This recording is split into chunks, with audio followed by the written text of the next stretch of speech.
Buen día, bienvenidos, bienvenidas una vez más a su programa de la oscuridad a la luz, un camino a la verdad, donde compartimos elementos, situaciones, experiencias de nuestra realidad eclesial y mundial, humana, en nuestro siglo XXI. Vamos a iniciar hoy con la oración. Te damos gracias, Señor, por este día, porque nos sigues llamando con hilos de ternura y cuerdas de amor para que descubramos tu verdad, que lo que compartamos en este día nos ayude a considerarnos profetas tuyos, a sabernos llamados, elegidos, consagrados, amados y santos para vivir una vida según tu corazón, una vida en relaciones humanas cada vez más divinizadas en el amor y la compasión. Por Jesucristo nuestro Señor. Amén. En el nombre del Padre, y del Hijo, y del Espíritu Santo. Amén. En este día veremos el tema sobre el PDRE, el Proyecto Diocesano de Renovación y Evangelización, y tenemos con nosotros el invitado del día, que es el recién ordenado diácono Boris Ceballos. Va a compartir con nosotros. Bienvenido, Boris, a tu programa. Muchas gracias, Padre. Y como decíamos, vamos a ver el PDRE, el Proyecto Diocesano de Renovación y Evangelización, y la espiritualidad de comunión, que es el alma de este proyecto. Y para comenzar, presentarles un documento que ya hace algunos años se produjo aquí en la diócesis y que es una síntesis de lo que es el Proyecto Diocesano de Renovación y Evangelización. ¿Cómo surge este proyecto? La historia de este proyecto nace de un momento crucial y doloroso, cuando después de la Segunda Guerra Mundial, Europa está destrozada, empobrecida, porque la guerra les ha dejado con hambre y pobres. En este contexto, un sacerdote llamado Riccardo Lombardi empieza a viajar por Italia, llamando a la reconciliación, a la esperanza y a reconstruir ese mundo que se ha destruido. Entonces, ya pronto no solo está en Italia, sino que viaja por toda Europa y se contacta con Pío XII. Pío XII ha dicho en un discurso: queda todo un mundo por hacer. Desde sus comienzos es necesario transformar al hombre de salvaje en humano y de humano en divino.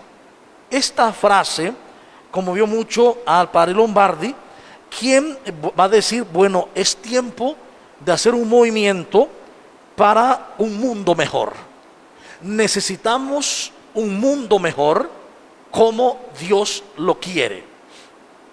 Y luego que el padre Lombardi muere, le continúa la obra el padre Juan Bautista Capelarro, quien va a llevar a cabo la obra hasta los años 80, y luego continúa con el movimiento por un mundo mejor.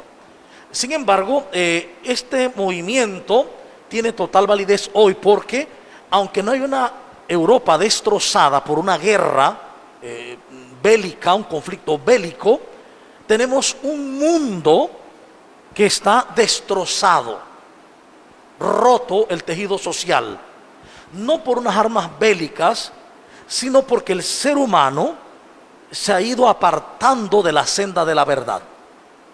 Y esto ha hecho que haya una verdadera guerra fratricida en nuestras comunidades, en el mundo. Una guerra plagada de odio, violencia, carteles, droga, de todo. Insensibilidad, desamor por la humanidad, un sinsentido ante la vida, un tiempo de descarte, como habla el Papa Francisco, de los que menos sirven, de los excluidos. En este tiempo urge también hacer un mundo mejor, trabajar por un mundo mejor. Y en este sentido en que en nuestra diócesis de David llega la oportunidad en una reunión de la Conferencia Episcopal Panameña, donde estuve participando como asesor teológico, y se presenta la oportunidad porque viene de Bogotá, Colombia, una representante del Movimiento para un Mundo Mejor que va a dar un tema, sobre el PDRE, sobre este proyecto. Evidentemente yo la escuché atentamente a María Livia, que de Dios goza, la escuché atentamente, me gustó la propuesta, al obispo también le gustó, y al final me pregunta qué me parecía.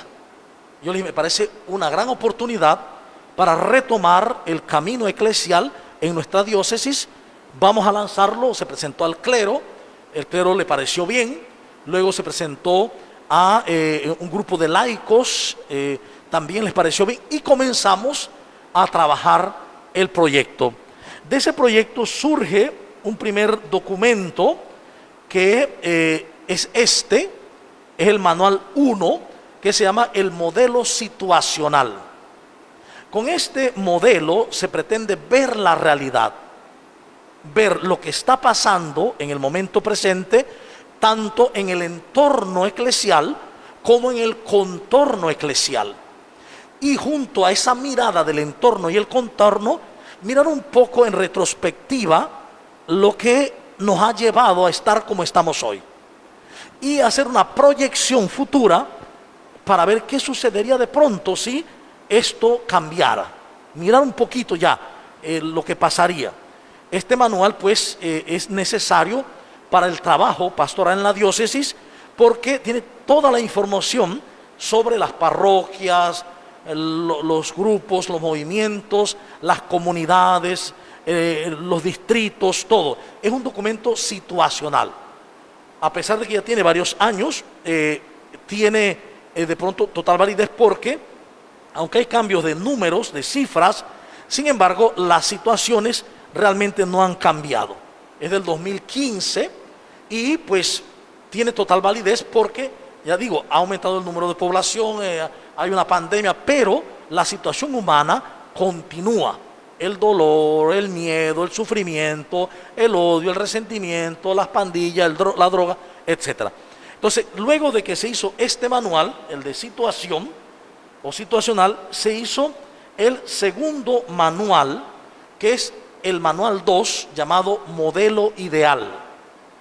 Este modelo es un trabajo hecho, recuerdo que fue un trabajo arduo de las comunidades, de las parroquias, los aportes, para descubrir dos cosas: la iglesia que Dios quiere y la iglesia que nosotros necesitamos, y que eso confluyera. De darnos cuenta cuál era el ideal, que aquí está plasmado, que evidentemente es el reinado de Dios. El centro de nuestro proyecto es el reinado de Dios. Aprender, permitir que Dios reine en nuestras vidas, en nuestras parroquias, en nuestra diócesis, y que de esa manera entonces hagamos una nueva iglesia donde se incluya a todos y a todas, donde se trabaje por sectores y se llegue a todas las personas y se le lleve el mensaje a todos y a todas. Este proyecto tiene el alma, su alma es la espiritualidad de comunión, que es lo que vamos a tratar ya como punto de cierre de esta introducción. Luego del manual 2, que es el ideal, sale el manual 3, que es el modelo diagnóstico. Este modelo diagnóstico surge de la comparación entre el modelo situacional y el modelo ideal. Es decir, mirando el ideal al que vemos que hemos de tender y mirando la realidad, sacamos el diagnóstico de lo que nos sucede como diócesis y como parroquia. Y en el diagnóstico se decía que el problema es que nosotros no hemos dejado reinar a Dios. El gran problema es ese.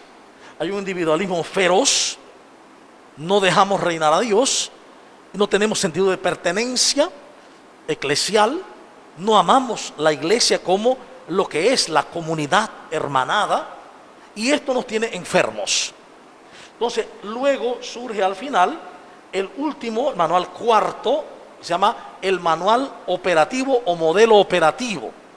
En este manual está la programación a gran escala de 3 grandes etapas hasta el 2035. Cada etapa tiene 3 fases. La primera etapa es donde estamos, que es la etapa querigmática, donde se enfatiza el querigma, anunciar el querigma del resucitado. Y con ello las acciones significativas que debe marcar y llegar a todo mundo. Además de que en cada año se trabajó algo distinto. Cada año tenía una programación anual. Por ejemplo, en el 2017 se comenzó y miramos así la reconciliación. Era la reconciliación consigo mismo, con los demás, con la naturaleza y con Dios. Luego el 2018 y 19 miramos la fraternidad, la dignidad de la persona humana y la solidaridad y el compartir. Y en el 2020-2021, donde estamos mirando la iglesia comunión. Primero las imágenes de la iglesia y las parábolas de la iglesia. Y ahora vemos las características o notas de la iglesia, una santa, católica y apostólica. Este año, en diciembre, cerramos esta primera etapa. En esta primera etapa deberíamos tener en todas las parroquias una sectorización, tanto teórica, con mapas, registros, como también práctica, físicamente, con la gente. Yo sé que la pandemia ha frenado este proceso, pero aún así podemos ir avanzando poco a poco con paciencia histórica, para que logremos vivir esa unidad con los sectores. Y luego se cierra con una semana de la fraternidad, debe ser una semana de la fraternidad de los grupos de la diócesis. Y de inmediato se abre la segunda etapa, que es la precatecumenal. Este modelo sigue el modelo catecumenal, no neocatecumenal, sino catecumenal. Neocatecumenal es un movimiento de la iglesia que tiene muchas cosas buenas, es una bendición de Dios para la iglesia, y ellos también usan el mismo proceso, el querigma, el precatecumenado y el catecumenado. Entonces nosotros vamos a entrar en el tiempo del catecumenado con 3 fases. ¿Qué se va a marcar ahí? El redescubrimiento. ¿Qué se va a redescubrir? La palabra de Dios, la fe y a Jesucristo. Serían del año 2022 al 2027. Y luego se pasa a la tercera etapa, que es la etapa de la concienciación y organización y ministerialidad, del 2028 al 2035. Y aquí debe ya surgir comunidades maduras, crecidas, que sean capaces de hacer un mundo nuevo, un mundo mejor. A partir de esto, vamos ahora a ver lo que es la espiritualidad de comunión, que es el alma de este proyecto. Primero que todo, la espiritualidad de comunión ya es y está presente en el Concilio Vaticano II. Ya allí se está haciendo énfasis en una espiritualidad eclesial que está basada en la comunión. Sin embargo, es San Juan Pablo II, quien va a sistematizar más ya la propuesta de una manera muy bella, cuando ya en Iglesia en América va a hablar de ella, de la vida en Cristo, que es vida en el Espíritu. Es decir, no puede haber vida cristiana si no es vida en Cristo. Y no puede haber vida en Cristo si no es vida en el Espíritu Santo. O sea, el Espíritu Santo no es de pronto una propiedad de algunos. El Espíritu Santo es para toda la iglesia. Y toda la iglesia debe vibrar a la luz de ella.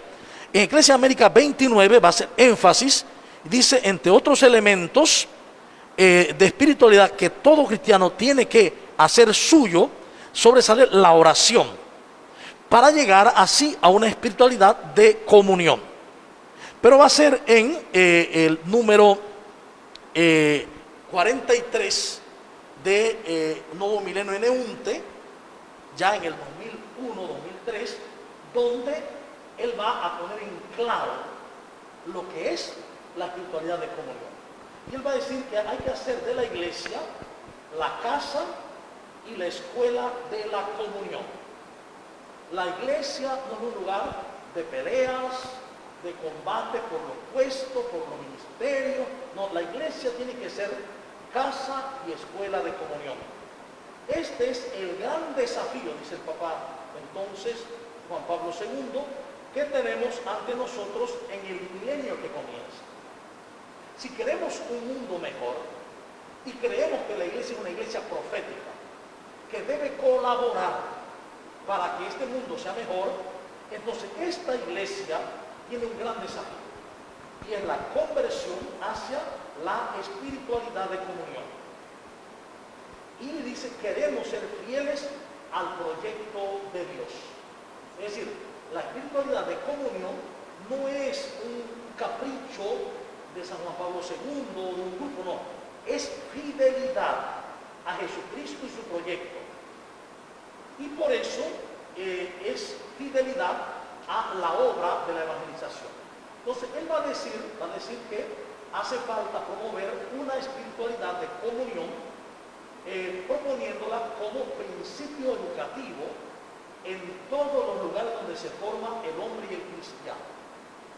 La espiritualidad de comunión debe ser principio educativo, o sea que por lo menos debe ir haciéndose una materia que se llame espiritualidad de comunión.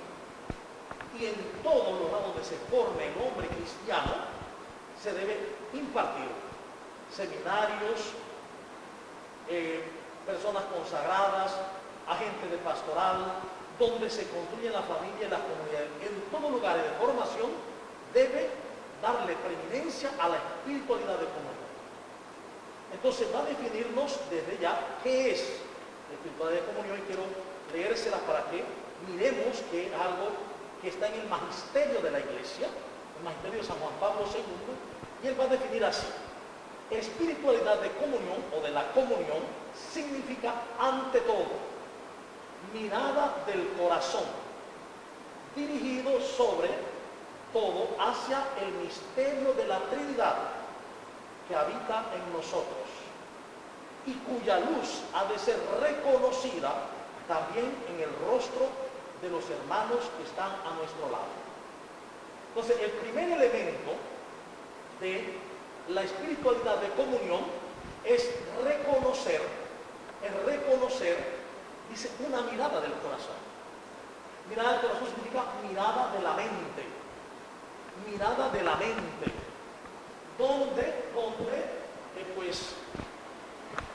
Mirada de la mente donde podemos descubrir, dice, el misterio trinitario. Y ese misterio trinitario en mí. Porque solo descubriendo el misterio trinitario en mí, lo puedo ver en los demás. Entonces, fíjense, la espiritualidad de comunión tiene que llevarnos a una nueva mirada. Ya no es la mirada con los ojos, porque la mirada con los ojos es siempre perceptiva e interpretativa. Y está plagada de emociones. Me gusta, no me gusta, feo, bonito, bonita, fea, alto, bajo, inteligente. Eso lo hacemos con la mirada física y las sensaciones físicas. La mirada del corazón es más profunda. Podríamos decir que es la mirada de Cristo. Con ella descubrimos la Trinidad en mí, es decir, que estamos dentro de Dios, y entonces lo descubrimos también en los demás. Segunda cosa, dice, espiritualidad de comunión significa además capacidad de sentir al hermano de fe en la unidad profunda del cuerpo místico y por lo tanto como uno que me pertenece, para saber compartir sus alegrías, sus sufrimientos, para intuir sus deseos y atender a sus necesidades, para ofrecerle una verdadera y profunda amistad. Es decir, que el segundo elemento de la espiritualidad de comunión, dice, es poder reconocer en el otro a alguien que es parte de mí y uno que me pertenece, no posesivamente, sino que me pertenece en tanto y en cuanto somos parte de un único cuerpo, el cuerpo de Cristo. Ese es el segundo elemento. El tercer elemento, dice espiritualidad de comunión, es también capacidad de ver ante todo lo que hay de positivo en el otro, para acogerlo, valorarlo como regalo de Dios, un don para mí, además de ser un don para el hermano que lo ha recibido directamente. Entonces, empezar a ver al otro, dice, en su mejor mirada, ver lo mejor del otro, porque regularmente estamos acostumbrados a ver lo peor.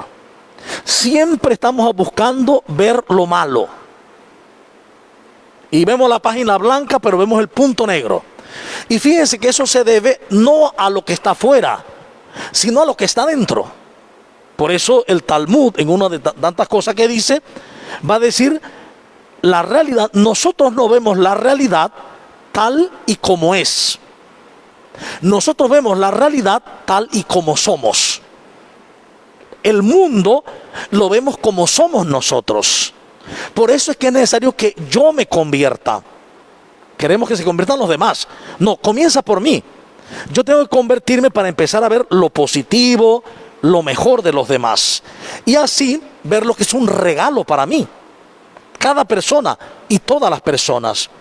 Dice, en fin, espiritualidad de la comunión es saber dar espacio al hermano, llevando mutuamente la carga los unos de los otros y rechazando las tentaciones egoístas que continuamente nos acechan y engendran competitividad, ganas de hacer carrera, desconfianza y envidias.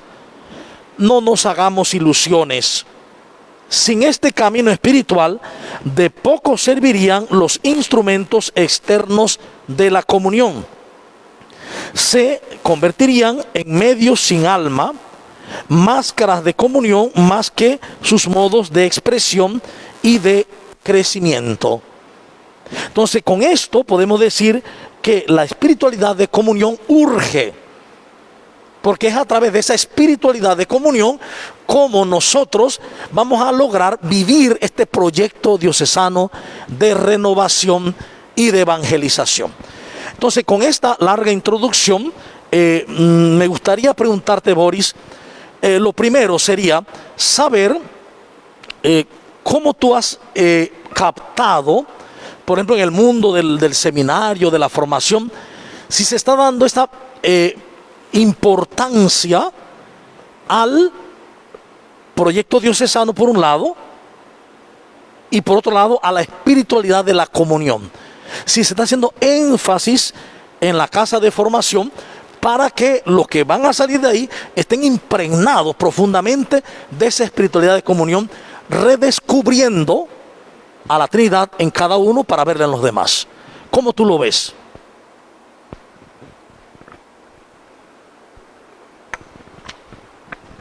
Bueno, padre, gracias por la oportunidad.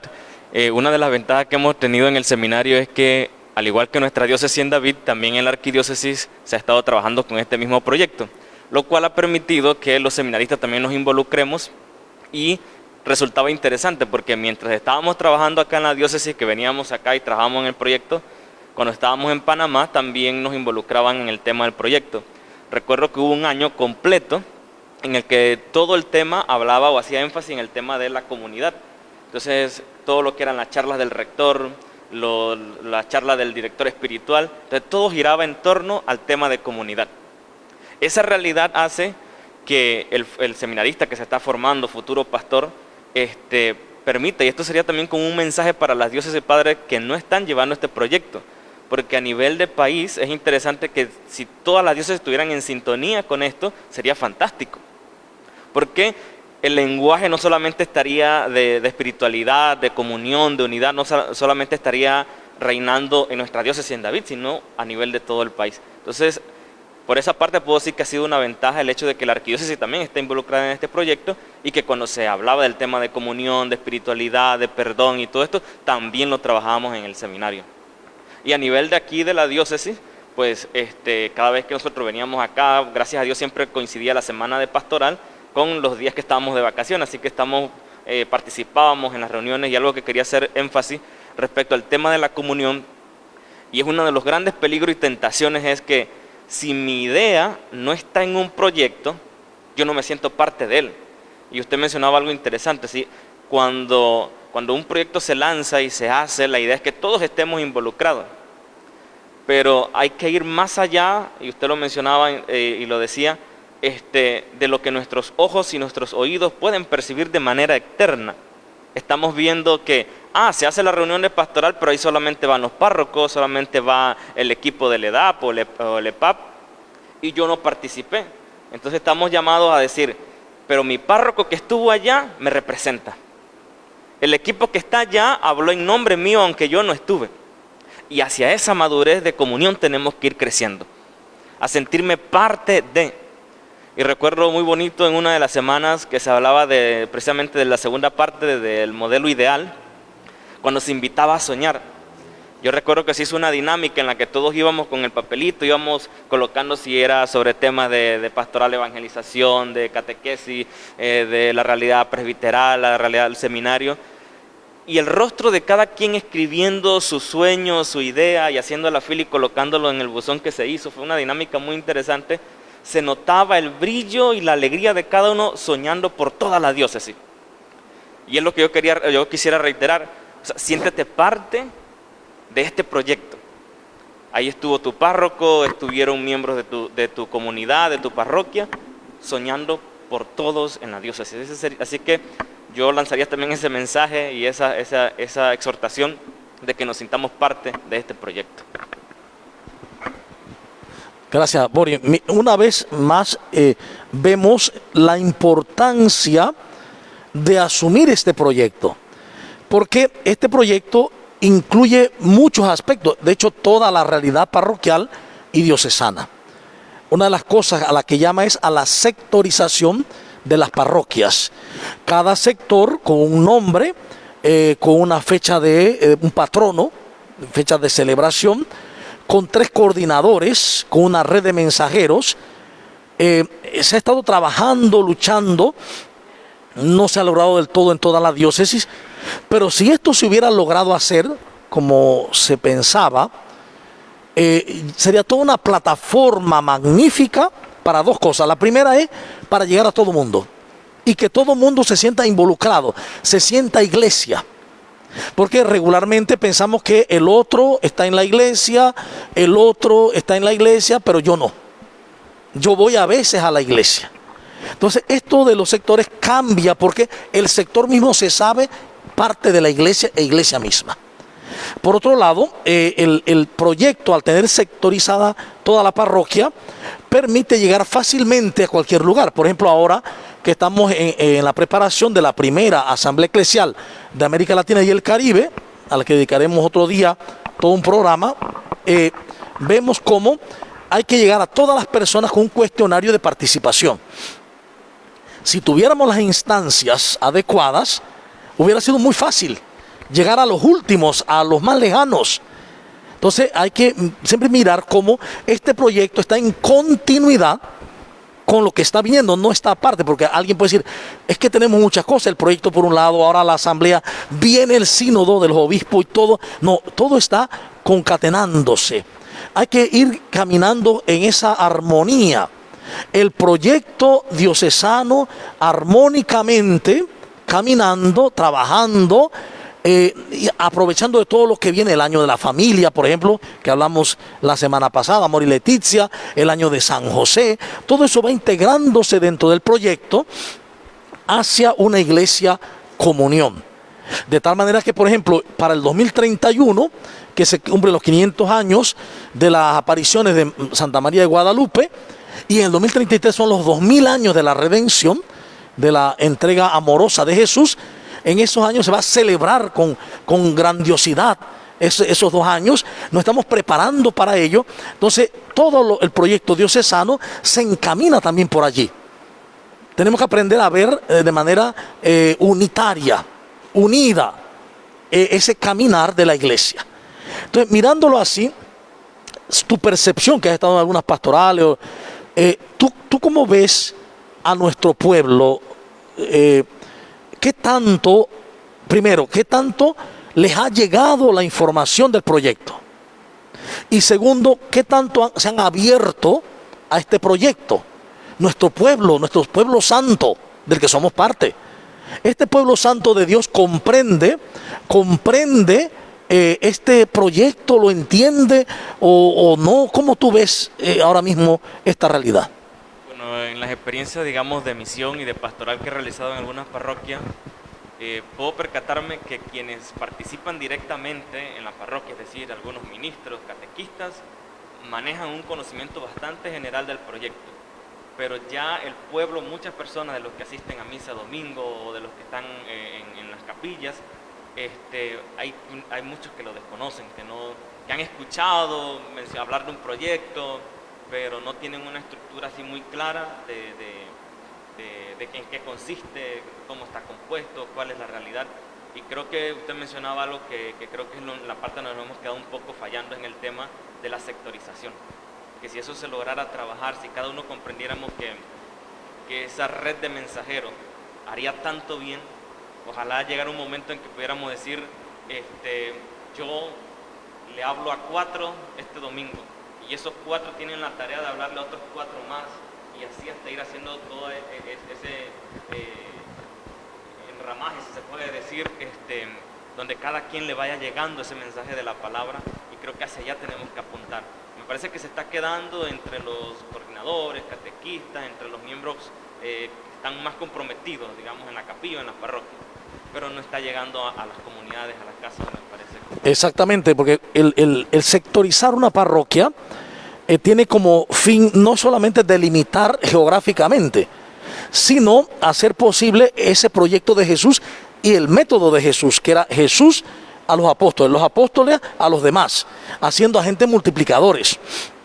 Entonces, cuando tenemos sectorizada la parroquia y organizada con sus coordinadores, etcétera, red de mensajeros, podemos entonces hacer esa multiplicación del mensaje, de la buena nueva de Dios, que al fin y al cabo es lo que queremos llevar, la buena nueva del triunfo de Dios, el reinado de Dios en todos nosotros, para vivir el amor, el perdón, la alegría, la paz, la bondad, la misericordia. Entonces, si la gran mayoría entonces desconoce el proyecto, porque si la conocen los catequistas, los párrocos, las religiosas y los que más se acercan a la parroquia, quiere decir que era un gran número, porque imagínate, ¿cuántos en porcentaje, un aproximado, pueden asistir a la parroquia o a las capillas? ¿8% de la población? ¿10%? Sí, es un mínimo. Todos los demás no saben nada del proyecto. Por eso urge sectorizar, para poder llegar a todos esos demás, a todos los demás con este gran mensaje. Y un elemento que dentro del proyecto se tiene, que es una ventaja, es la pastoral de multitudes. En la pastoral de multitudes se pretende llegar a todas las personas, incluso los no creyentes, o de otras comunidades creyentes. Y dentro de esa pastoral de multitudes está lo que llamamos las acciones significativas, que se programan una por mes. Y la idea es que hagamos la acción significativa y se haga un signo que incluso los que no participan y los que no creen puedan verlo. Ejemplo, en días pasados se pedía que pusiéramos un letrero donde decíamos somos el pueblo santo de Dios, que lo pusiéramos en las puertas, en los portones. Si uno hace eso, que es muy simple, los que pasen por ahí dicen, bueno, ¿eso qué significa? Y vemos que en esta casa lo mismo y aquella otra también lo mismo. Aquí hay una unidad, se están uniendo, ¿no? Se está mostrando un principio de unidad. Pero luego de eso viene la pregunta, ¿y por qué están haciendo eso? Entonces viene la oportunidad de explicarles al que pregunta. El que no pregunta se queda con la incógnita, pero le queda ahí eso. Alguna vez vi en una casa que somos el pueblo santo de Dios, y yo no lo sabía, etcétera, ¿no?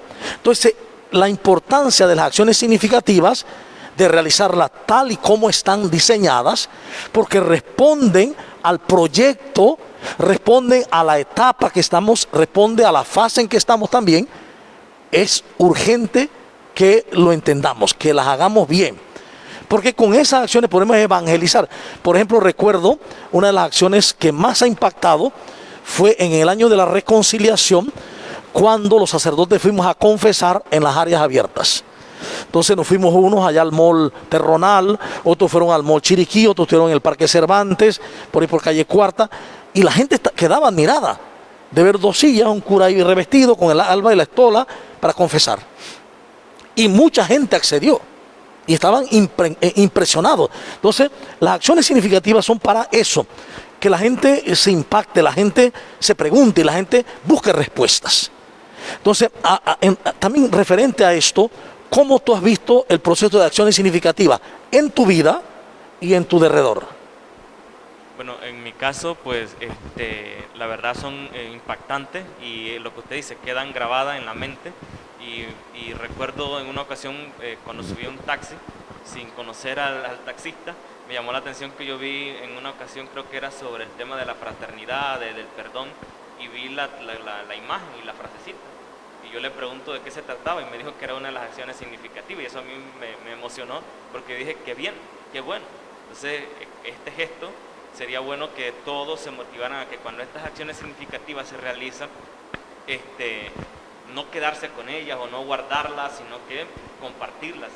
Y entre más realce o entre más la multipliquen, mucho mejor. Gracias. Es importante, por lo tanto, que nuestro pueblo acceda primero al material, a los textos. Prontamente vamos a poder colgar ya en PDF este material en la página de la diócesis. No sé, todavía creo que no lo han colgado, está por colgarse, pero prontamente se va a colgar para que la gente pueda leerlos en PDF. Los que no lo pueden comprar, porque se está vendiendo a muy módico precio, creo que el más caro cuesta 3 balboas de los textos, de ahí 3, 2 y 1, para poder leer sobre el proyecto y conocerlo. Decía San Agustín que nadie ama lo que no conoce. Entonces hay que conocer el proyecto. Aquí también en la parroquia los vendemos, los modelos también aquí se venden, y cuando uno conoce el proyecto, uno se puede enamorar del proyecto. Es más, uno descubre que en este siglo XXI Dios está contando conmigo, tesoro en vasija de barro, para llevar su propuesta del reinado, para realizar con los demás un proyecto de humanización, porque de eso va lo religioso.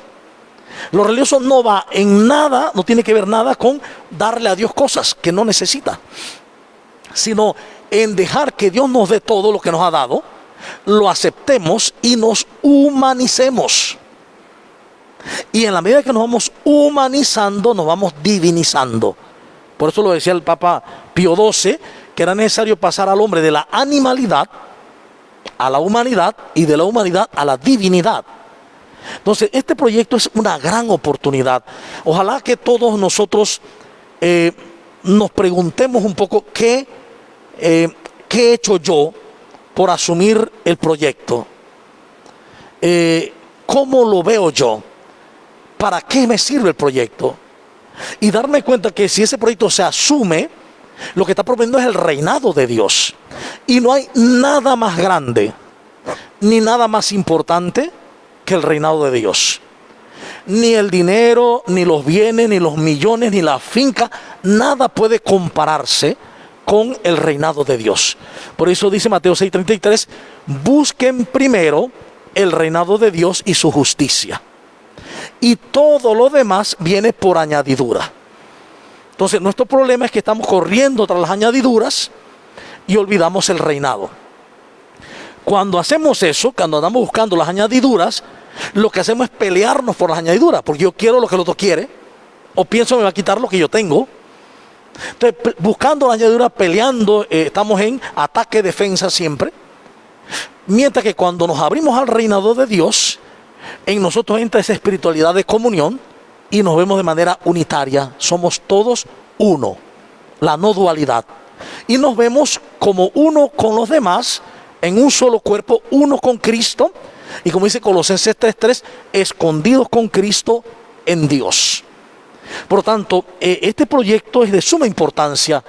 Cada ministro de la comunión, ministra, cada lector, cada agente del ministerio de música, cada pastoral, debía manejar estos 4 tomos al dedillo, y esta propuesta básica, ¿no?, que es la primera. Manejarlos, conocerlos, saber por dónde vamos, hacia dónde vamos, porque cuando no sabemos hacia dónde vamos, nos perdemos. Si usted dice, bueno, yo voy a ir al volcán sin guía, ¿has ido? Nunca he ido, probablemente te pierdas. Y si no lees los letreros que hay en el camino para que sigas el camino, te pierdes.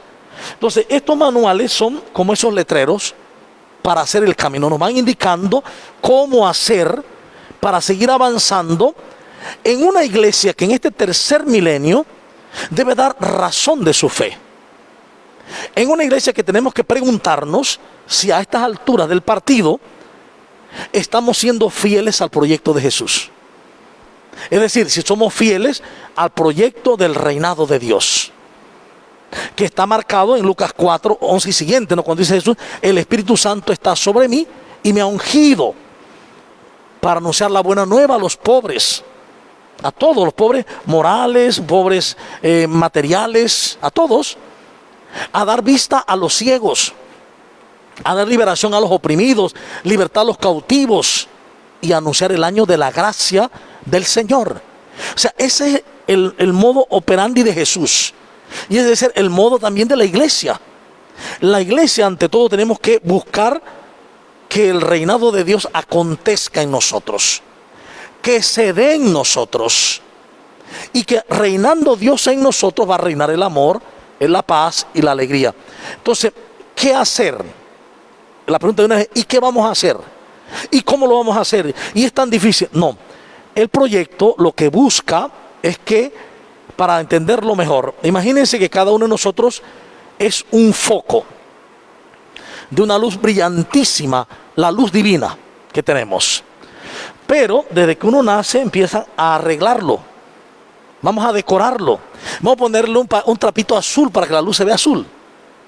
Vamos a poner uno rojo para que se vea rojo. Y así nos van poniendo uno y otro velo hasta que ya la luz no se ve. Y entonces nosotros nos creemos que somos los velos.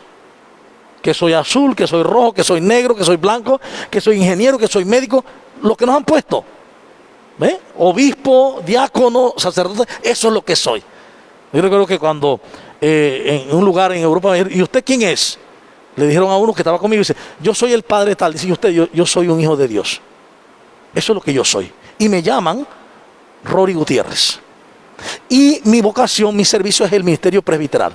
Pero yo lo que soy es un hijo de Dios. Entonces, cuando tú vas descubriendo quién eres, es porque vas quitando los velos. Es que yo soy así, yo soy de carácter fuerte. Todos esos son velos. Entonces, el camino es ir quitando los velos hasta que aparezca otra vez la luz que somos. La luz que somos. Y nosotros hemos creído que el camino humano, espiritual, es sumar cosas. ¿Y qué tengo que hacer? ¿Y dónde ir? ¿Y qué buscar? Y el camino es lo que tantas veces hemos oído, lo de Miguel Ángel. Cuando Miguel Ángel está de las minas de Carrara, el bloque de mármol para hacer la estatua que iba a ser del Moisés, dice que cuando terminó de hacerlo, lo hizo tan parecido a un hombre. Yo lo vi, es verdad que es tan parecido, que le dio un golpe como el martillo en la rodilla, que ahí tiene todavía le quitó un pedacito con el golpe y le dijo, levántate y anda. Era tan parecido a un hombre, le dijo, levántate y anda. Pero dice que a él le preguntaron, ¿cómo hiciste esa escultura tan bella y tan realista?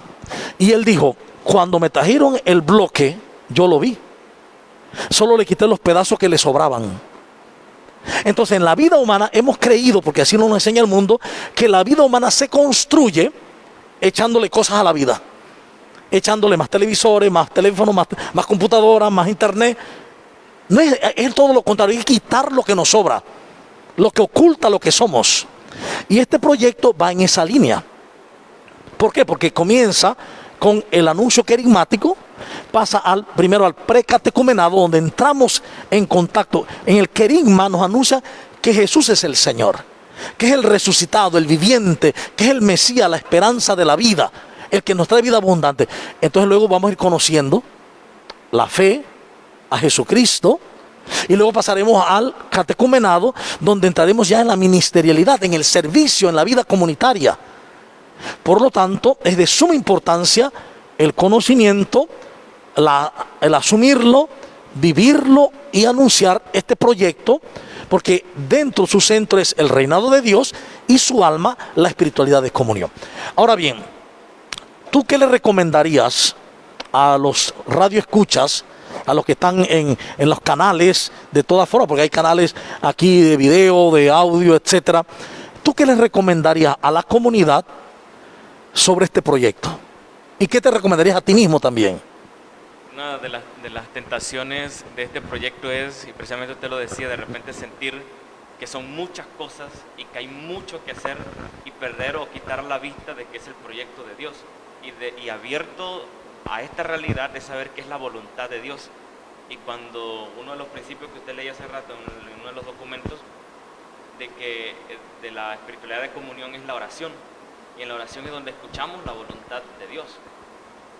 Y una de las tentaciones es pensar que este proyecto está lleno de muchas cosas, y también cuando se escuchan fechas como hasta el 2035, hay la tentación de decir, no, esto, algunos dirán, cuidado que no estoy vivo de aquí a allá, otros dirán, pero y entonces, ¿cuándo me tocará la etapa en la que de repente yo pueda hacer tal cosa? Entonces, quizás se me ocurre ver este proyecto también como esas carreras de relevo, en la que ahorita tú eres el protagonista de este espacio, de este momento.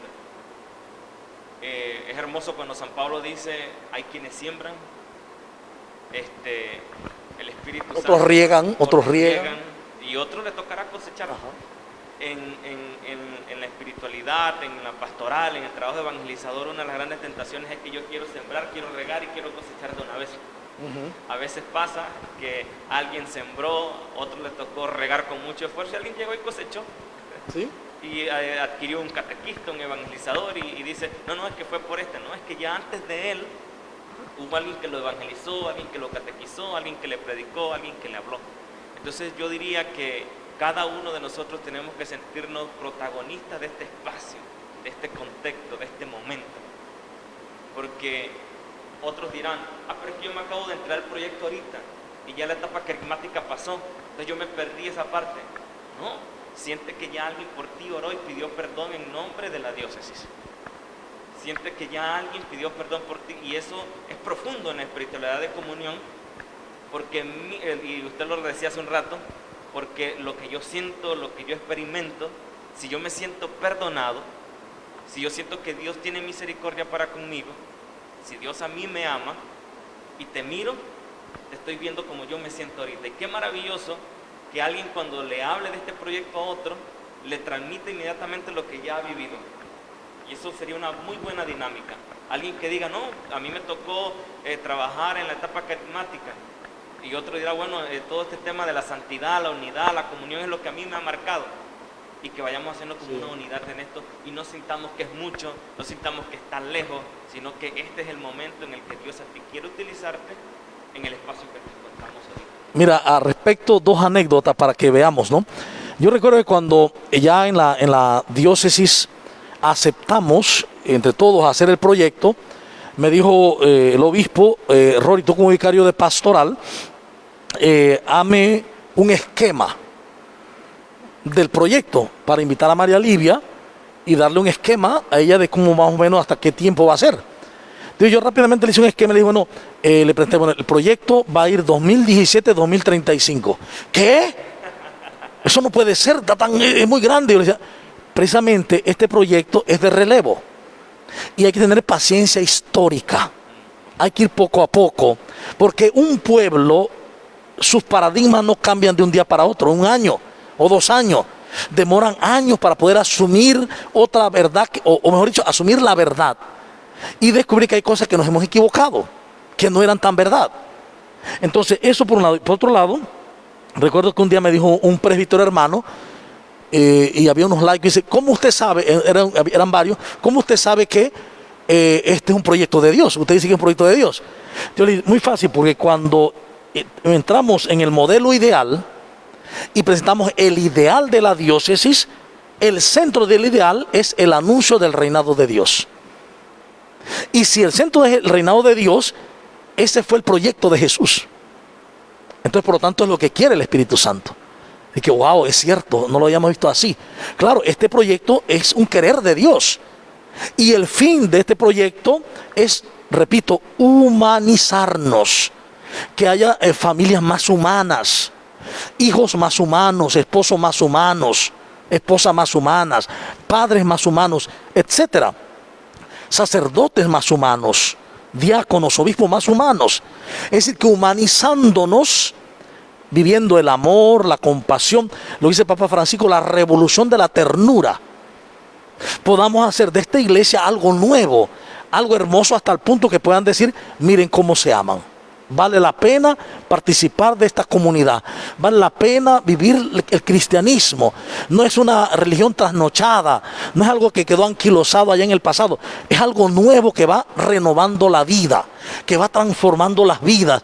El cristianismo busca hoy llevar el deseo de Jesús, que es un deseo humanizador, donde los excluidos son incluidos y donde la vida misma ha de florecer, descubriendo su esencialidad, basado en la unidad. Padre, que todos sean uno, como tú y yo somos uno. Es decir, en este tiempo, el querer de Jesús, que es el de todos los tiempos, es que todos nos descubramos uno. Y la espiritualidad de comunión, que es el alma del proyecto, repito, nos va llevando a eso, a descubrir la verdad. Realmente me equivoqué. Cuando yo odié a esa persona, me odié a mí misma. Me odié a mí mismo. Cuando yo deseé lo mejor para esa persona, lo hice para mí mismo. Porque lo que doy es lo que recibo. Porque el otro es parte de mí. Es como que la mano izquierda le tenga envidia a la derecha. Y entonces busque el momento para cortarla. No lo puede hacer. Porque la mano izquierda se siente parte de un cuerpo igual a la mano derecha. Cuando nos sintamos parte de un cuerpo todos, entonces entraremos en una nueva dimensión de unidad, de paz y de hermandad. Entonces ahora tú comienzas con nosotros una nueva etapa de tu vida en esta parroquia. Esta es tu casa, no eres un invitado, esta es tu casa. Y tienes que aprender a verlo así. Esta es mi casa. Esto todo es lo que me ha dado Dios para que lo cuide y lo administre también. Entonces, así recién llegado a esta parroquia, ¿cómo tú te perfilas respecto al proyecto en esta parroquia? Ya escuchando por dónde va la cosa, ¿cómo tú te vas a disponer, te vas a perfilar para poder asumir el proyecto dentro de esta parroquia y dentro de la diócesis? Bueno, primero que nada, pues en su momento habrá la oportunidad de reunirme con el equipo que está trabajando aquí. Uno de los grandes errores a veces cuando uno llega a una comunidad nueva o una parroquia nueva es llegar con predisposiciones, con prejuicios, con ideas. Y primero es escuchar y saber por dónde va el proyecto, cómo lo están realizando, cuáles son las ideas, cuáles son los ideales que se están viviendo, que se están cumpliendo. Así que vengo con mucha disponibilidad de escuchar, de dejarme guiar, aprender y en miras de las necesidades que hay, con toda la disponibilidad de colaborar. Creo que es como la expectativa que traigo, y eso sí, pues con un corazón deseoso de servir, de alegrarme con mis hermanos, y lo que decía hace un momento, sentir que, por ejemplo, antes de llegar acá estuve en San Félix, y en San Félix viví el proyecto con esa comunidad. Entonces, ese proyecto vivido allá viene conmigo. Cuando me tocó estar en Sagrado Corazón, ver esa comunidad también trabajando en el proyecto, esa realidad de esa parroquia viene conmigo. Y ahora último que me correspondió estar trabajando con el obispo, en el obispado, esa realidad del proyecto vivida desde allí, del obispado, viene conmigo. Entonces es toda una riqueza. Entonces así tenemos que sentirnos, que la experiencia que vivimos en cada lugar, en cada realidad, traerla en el corazón y decir, bueno, aquí está lo que aprendí, lo que he vivido, entonces eso también viene conmigo, y entonces están a disposición también de esta gran familia de la parroquia catedral. Y pues ya le agradezco a todos, porque sé que con mucha alegría, con mucha emoción me han recibido, y aquí estamos pues para servir y con la mayor disponibilidad para aprender de ustedes, para aprender del párroco de esta parroquia, y para también aportar lo que Dios quiera de mí para todo el pueblo santo de esta parroquia Catedral de David. Muy bien, muy bien. Entonces este proyecto, mira, nos va modificando a todos, nos va a ir trabajando a todos, nos va a ir, en la medida que seamos dóciles y dejemos a un lado nuestro yo, lo que tú has dicho, nuestros proyectos, nuestros programas personales, los ponemos a un lado, entonces dejamos que el Espíritu Santo nos conduzca Y podremos entonces vivir la alegría de Dios. Porque todo esto tiene un solo fin. Dios quiere que vivamos alegres. Dios quiere que todos y todas tengamos una vida plena. Y alguien dirá, pero ¿cómo va a tener una vida plena si se me murió un familiar querido? También. Lo que pasa es que no has entendido que ese familiar querido que murió no desapareció, sino que pasó de espacio-tiempo a otro ámbito, a otro estado, pero está bien. Su ser no ha cambiado, su ser es su ser y siempre estará. Entonces, cuando no entendemos mucho eso, es que vemos problemas, pero en realidad todo es para crecer, todo es para aprender y todo es para que nosotros podamos realizarnos.